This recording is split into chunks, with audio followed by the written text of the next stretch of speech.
Kaye Adams is in a second court battle with HMRC over the repayment of £124,000, after previously winning the case in 2019.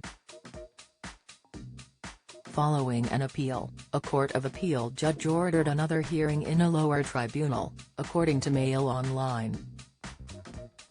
Kaye, 60, is once again facing questions over her work hosting the Kaye Adams programme on BBC Radio Scotland from 2013 to 2017. HMRC believes the presenter, who was employed as a freelancer during that time via her company Athol House Productions Limited, owes £81,150.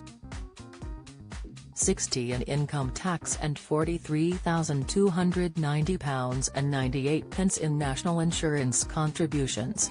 When the case first went to court, there was emphasis put on her being a freelancer for 20 years at both the BBC and ITV.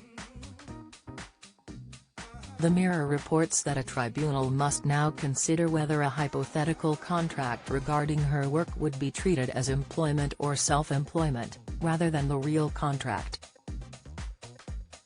The case was heard at Taylor House in central London by Judge Tony Beer on Tuesday. Adam Tolley, KC, for HMRC reportedly told the court that following a HMRC review in 2008, the BBC began to seek freelance presenters to work over long periods through personal services companies, to allegedly reduce the tax risk for the broadcaster. Jeff Ziesinski, head of radio at BBC Scotland at the time, responded, declaring that he wasn't aware of such a policy as he wasn't involved in contractual discussions. He added, however, that rules at the BBC were rolled out in quite a haphazard fashion. The Scots presenter was reportedly paid £155,000 a year on the condition that she hosted 160 shows in that time. Tolley added that Kaye would arrive at the BBC at 7 a.m. for a briefing and remain there until 1 p.m. as well as carrying out preparatory work for her evening shows. Ziesinski argued, presenters realize they have a short shelf life, so they'll do as much work as they can when they are young and fit. It's not unheard of for people in this industry to work much more than what you and me would describe as office hours. He added that he wanted Kaye to continue working at the BBC all year round during that time, but realised that was unaffordable as her salary was capped at £155,000. He accepted, however, that loose women would now come first now that she was back in favour there. According to Mail Online, Ziesinski said BBC contracts could be flexible depending on its relationship with its talent.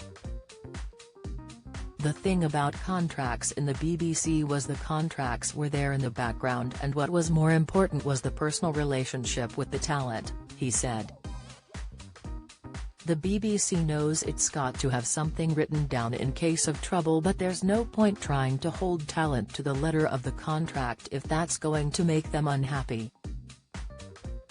There's the contract and then there's the reality of the relationship with the on-air talent.